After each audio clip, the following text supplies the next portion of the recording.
आपका डिक्टेशन शुरू होगा 5 सेकंड के बाद। भारतीय समाज में नारियों को महत्वपूर्ण स्थान प्राप्त है। यहाँ वह देवी के रूप में पूजनीय है। समाज में नारी के विभिन्न स्वरूप हैं। कहीं वह माँ के रूप में पूजनीय है तो कहीं बहन के रूप में ममतामयी है, पत्नी के रूप में दायां हाथ है और कामिनी के रूप में विष की पुड़िया है। नारी के ये चारों ही रूप आज हमें देखने को मिल रहे हैं। भारतीय समाज में विवाह का 8 संस्कारों में सबसे महत्वपूर्ण स्थान है। हमारे पूर्वज इसके महत्व को भली भांति समझते थे। विवाह मानव जाति के अस्तित्व को अक्षुण्ण रखता है, क्योंकि पति पत्नी के संसर्ग से उत्पन्न संतान ही मानव जाति के अस्तित्व को नष्ट होने से बचाती है। वह स्त्री पुरुष को मर्यादा में रखता है, उनकी कामवृत्ति पर अंकुश लगाकर उन्हें उच्च श्रृंखल आचरण करने से रोकता है। घर गृहस्थी में सुख और चैन की वर्षा करता है। हिंदू विवाह संस्कार विधि में 5 क्रियाएं होती है: वागदान, कन्यादान, वरण, पाणी पीड़न और सप्तपदी। यहाँ कहीं भी दहेज का उल्लेख नहीं है। वास्तव में विवाह के शुभ मौके पर वर और कन्या को आशीर्वाद देते समय कन्या के माँ बाप, मित्रगण व संबंधी उन्हें कुछ भेंट स्वरूप उपहार देते हैं। आगे चलकर संपन्न लोगों ने अपना ऐश्वर्य दिखाने के लिए पुत्री को विदा करते समय बहुमूल्य आभूषण तथा अन्य सामान दिए हों, पर यह सब स्वेच्छा तथा आर्थिक स्थिति के अनुरूप दिया जाता था। उसके पीछे दबाव और सौदेबाजी का भाव न था। 20वीं सदी के तीसरे चौथे दशक तक विवाह के समय दहेज अवश्य दिया जाता था, परंतु उसमें सामान्य वस्त्राभूषण और नवदंपति के उपयोग के लिए आवश्यक ही होते थे। भौतिकता तथा उपभोक्तावाद संस्कृति के उदय के साथ इस कुप्रथा ने वृहत रूप में जन्म लिया। अर्थ प्रधान युग में विवाह भी अर्थार्जन का साधन बन गया। अब कन्या का सौंदर्य, शील, प्रतिभा, कलाओं में प्रवीण होना महत्वपूर्ण नहीं, बल्कि दहेज की मात्रा ही विवाह के लिए कसौटी बन गई है। दूसरी ओर दहेज के लोभ में योग्य लड़कों के माता पिता कुरूप कुलक्षणी कन्याओं को ढोल की तरह उनके गले में बांधने लगे। दहेज न दे पाने की स्थिति में माता पिता को अपनी सुशील, सुंदर, यौवन संपन्न कन्या का विवाह कुपात्रों, कन्या के पिता की आयु के बराबर वाले रोगी, कुरूप, दुर्बल शरीर वाले व्यसनी पुरुषों से करना पड़ा।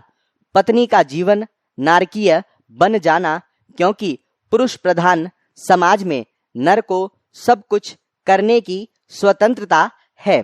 दहेज देने हेतु लड़की वालों को अपना घर, खेत तथा आभूषण को भी गिरवी या बेचना पड़ता है। धन के लालची वर, उसके माता पिता, बहन सब कम दहेज लाने वाली कन्या को सताते हैं। दिन रात कन्या तथा उसके माता पिता को गालियां दी जाती है, व्यंग्य कसे जाते हैं, कटुक्तियों से उसके दिल को छलनी किया जाता है। फिर मारना पीटना शुरू होता है। शारीरिक और मानसिक कष्ट दिए जाते हैं। प्रायः सास, ननंद, जेठानी एवं अन्य परिवार के सदस्यों द्वारा बहुएं सताई जाती है। महिला की महिला ही दुश्मन होती है। बहुओं को सताने वाली सासें यह भूल जाती है कि वह भी किसी समय किसी की बहू और बेटी थी। कुंवारी ननंद भूल जाती है कि उसका विवाह होना है और उसके साथ भी दुर्व्यवहार हो सकता है। कभी उसे उसके मायके भेज दिया जाता है और अंत में उसके शरीर पर तेल छिड़क कर उसे जला दिया जाता है। कभी ससुराल में मिलने वाली प्रताड़ना और यातना से नवविवाहिता कन्या आत्महत्या कर लेती है। कुछ ऐसी भी होती है जो घर छोड़कर जीवन यापन करने के लिए वेश्यावृत्ति करने लगती है। पति और पत्नी के मध्य तनाव इसी कुप्रथा के कारण उत्पन्न होता है। शिक्षित महिलाएं विवाह विच्छेद कर लेती है और अर्थोपार्जन की क्षमता होने के कारण आत्मनिर्भर होकर सुख से जीवन व्यतीत करती है। बाप अपने बेटों की शादी के दौरान यह भूल जाता है कि एक दिन उसे भी अपनी बेटी का विवाह करना है। कभी कभी वह दहेज की मांग इसलिए भी करता है कि जो दहेज बेटे के विवाह में आएगा वह उसे बेटी को दे देगा। इस प्रकार यह दुष्चक्र चलता ही रहता है। खरबूजे को देखकर खरबूजा रंग बदलता है। यह बात दहेज मांगने वालों पर पूरी सटीक बैठती है। एक को देखकर दूसरा पहले से भी अधिक दहेज की मांग करता है। जो जितना संपन्न होता है वह उतनी ही बड़ी रकम दहेज में मांगता है। मध्यम वर्ग के लोगों की मांग संपन्न परिवार के लोगों से भी अधिक होती है। ये समाज में प्रतिष्ठा का विषय बना देते हैं। इससे यह रोग और बढ़ता है। परिणाम स्वरूप यह कहा जा सकता है कि दहेज प्रथा एक अभिशाप है, मानव जाति के मस्तक पर कलंक है और इसका कारण है उदात्त जीवन मूल्यों का लोप, आदर्शवादिता का लोप, धन का लालच, झूठी प्रतिष्ठा की भावना। यदि दहेज रूपी दानव से मुक्ति पाना है तो हमें लड़कियों को शिक्षित करना होगा। समाज के साहसी युवाओं को आगे बढ़कर बिना दहेज के शादी का संकल्प लेना होगा। साथ ही मन में भावना जागृत करनी होगी कि दुल्हन ही दहेज है। लड़कियां आत्मनिर्भर बने। लोभी वर का पिता यदि दहेज की बात करे तो उसके बेटे से विवाह न करने का ऐलान स्वयं कर दें। विवाह के बाद दहेज की मांग हो तो ससुराल छोड़कर मायके चली आए।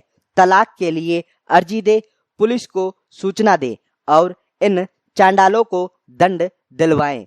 युवक अपने माता पिता से स्पष्ट कह दें कि वे दहेज लेकर विवाह नहीं करेंगे। दहेज की प्रथा को मिटाने का एक अन्य उपाय है प्रेम विवाह।